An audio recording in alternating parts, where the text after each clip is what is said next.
So I'm going to make a really simple video about matcha lattes. So this right here is Trader Joe's matcha green latte tea mix. And this one right here is the Republic of Tea's double green matcha tea. So this is Japanese matcha tea powder with green tea leaves. Now I'm going to tell you right away that I bought this one first, the Republic of Tea, and it comes with these little tea bags.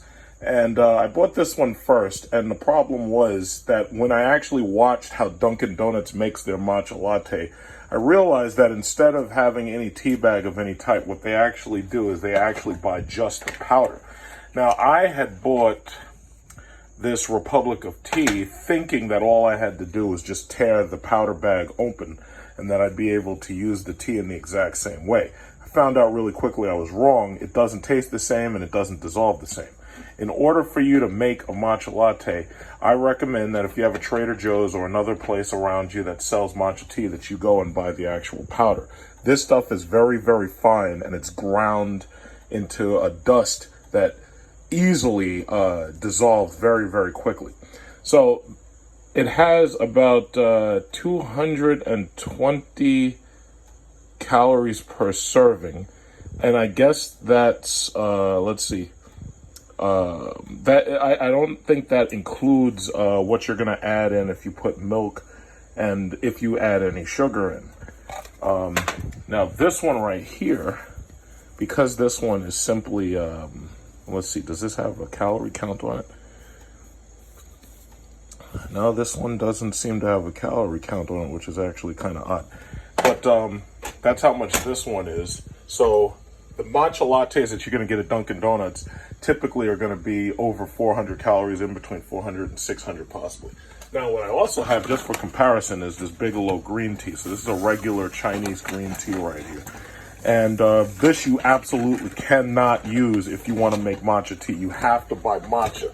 I've seen some people try to do it with regular green tea. Doesn't work. Okay, so here I have a cup of ice. I usually keep cups of ice frozen so that I can easily add ice to any of my drinks. So what I'll do is, if I ever get fast food, what I'll do is I'll keep the cups, I'll put water in them, and then I'll freeze them so you get a nice big chunk of ice, and then you just take this chunk of ice out and you can add it to your favorite summer drink. So basically, this is really easy. In fact, if I had known it was this easy, I probably would have never paid Dunkin' Donuts $5 a cup at all. So all you got to do is you take 1 or 2 teaspoons of this matcha powder. You can put it in something that's heat safe. Just a little. You don't need too much of it.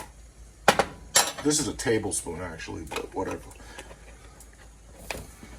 And then what you do is you take your boiling water.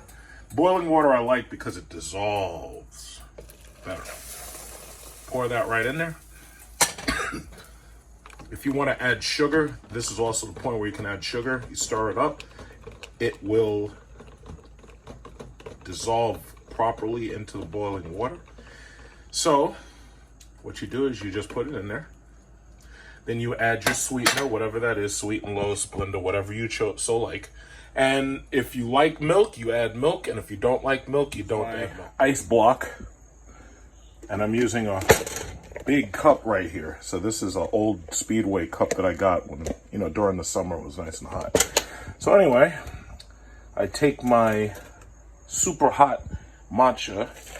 I'm pouring that in there on my ice. I like to make iced coffee. In fact, let me get the that sweetener out of there, because some of it didn't dissolve. So there you go. If you want to add milk now, you can stir that in there. The ice is basically going to melt obviously because of the temperature. So what you do is you just take your milk, you add in your milk. I say the best way to do this is to only add in enough milk where you're still keeping that green tinge. One of the things that I noticed about Dunkin' Donuts is a lot of the times when they make my matcha lattes, I look in the bottom and I see that there's a lot of green powder that went undissolved. It kind of looks messy to me, and it also looks like they haven't done it right. So I try to make sure that everything's 100% dissolved and I try to make sure that the tea still looks green. And there you go. That's your matcha latte. Now, I know this doesn't look like they do it on, like the baristas know how to do it at home, where they've got like colors and pictures and flowers and stuff in their lattes. You know, because some people are actually willing to spend $7 and $10 a day at damn Starbucks, and then they wake up one day and realize, oh my God, I'm deep in debt and my student loans can't be paid because I ain't got enough money because I spend all my money at Starbucks and Dunkin' Donuts.